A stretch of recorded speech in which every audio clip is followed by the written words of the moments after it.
Hey everyone, Kevin Lewis with Home Life Benchmark Realty, and it's time for your November 2025 Fraser Valley Real Estate Market Up.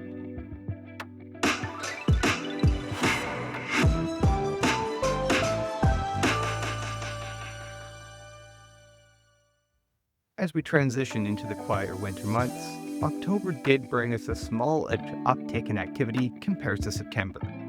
But the larger story continues to be a rare and unique dynamic. We have a high inventory and low residential sales volume pointing squarely to one thing: a sustained buyer's market. We've had some very positive news since my last update, marked by two more interest rate cuts from the Bank of Canada. This brings the total number of cuts since the peak back in 2024 to 9 cuts. Normally, that combination of decreasing borrowing costs and decreasing home prices would ignite the residential market. That fire hasn't fully caught. So why is that? Well, persistent uncertainty regarding the global economy and those looming tariff talks seem to be the main reason Canadians are hesitating to make a large financial decision. Until that uncertainty is reduced, our residential real estate market will likely continue to reflect the average Canadian's caution. Let's take a look at some of the key residential statistics for the month of October. We recorded 989 sales. That's a pretty decent 17% jump from September, but it is typical as we tend to see more homes sell in Octobers than average Septembers. But it does still put us at 27% below our 10-year average for the month of October. When we pair those lower sales numbers with the influx of new listings, 2,458 new listings in October alone, the imbalance remains clear. The total residential inventory remains quite high at 7,504 homes available for sale by the end of the month. This high inventory and low sales volume unequivocally point to strong residential buyers market. To further illustrate, our sales to active listing ratio in October was only 11%. This means that only 11 out of every 100 homes that was listed during the month actually sold. Just for reference, and based on Fraser Valley Real Estate Board criteria for residential activity, we consider anything below 12% to be a buyer's market, anything from 12 to 20% to be considered a balanced market, and anything above 20% is a seller's market. Now let's talk about some affordability, and this is where the market really starts to get fascinating. We're in a pretty unique and rare scenario where both interest rates and prices are decreasing. This creates a unique opportunity for buyers to get in at much lower prices than they would have had they purchased within the last few years. And the average residential home in the Fraser Valley is 5% lower in price than just 1 year ago, and almost 10% lower than they were 2 years ago. Pair this with the low interest rates, and we haven't seen this kind of opportunity for quite some time in our market.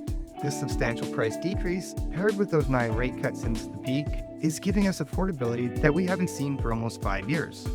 This is very uncommon to see in our market, and it provides a genuine window of opportunity. This exceptional window won't last forever though. Many would-be buyers are trying to time the market to get in at rock bottom prices, but the problem with this strategy is that we only know what rock bottom is after we've passed it. If too many buyers adopt this wait-and-see strategy, what happens when we finally see a month or two of increased activity and the price increases? There is a distinct chance that those waiting will jump in all at once, creating a pretty competitive market and maybe a small blip of multiple offers on homes that probably shouldn't have multiple offers. Now, let me be clear though, I am not predicting that there's going to be a chaotic market like we saw back in 2021-2022, but we do have to recognize that it is a potential possibility as we do have that pent-up demand from years, 2.5 years now, of well below average number of sales. My professional opinion is that we're going to see activity levels return closer to or right up to our 10-year average sales numbers, potentially this spring, but who knows when we're going to see things really truly recover. I do have to caveat that prediction by saying that I thought that that would have happened already back in both the end of 2024 as well as spring of 2025. However, as we know now, we didn't see that uptick happen, so when it happens is still, of course, up in the air. My advice is pretty straightforward if you're just looking to purchase. Get in now before things potentially get out of control. This current environment with low competition, high inventory, and decreasing prices and rates is a unique window, and it's a great opportunity to get into the market. or if you're already a homeowner, to upgrade to a larger home while the price difference between your current home and your dream home is at a relative low. For those considering selling and not buying or selling and downsizing, it might not be the best type of market to maximize your profit. But the problem with waiting is we simply don't know how long you're going to be waiting for the market to recover. If you are on a shorter timeline, given that we've seen prices just continuously decrease, selling sooner will likely get you more money than waiting just a few months. However, if you're patient enough to wait for the market to recover, whenever that may be, you will likely get more money in your pocket from your sale. If you are planning to move in the near future, be sure to get in touch sooner rather than later. It's never too early to start the planning for your unique situation. We can start a plan today so that you're ready to go when the time is right for you.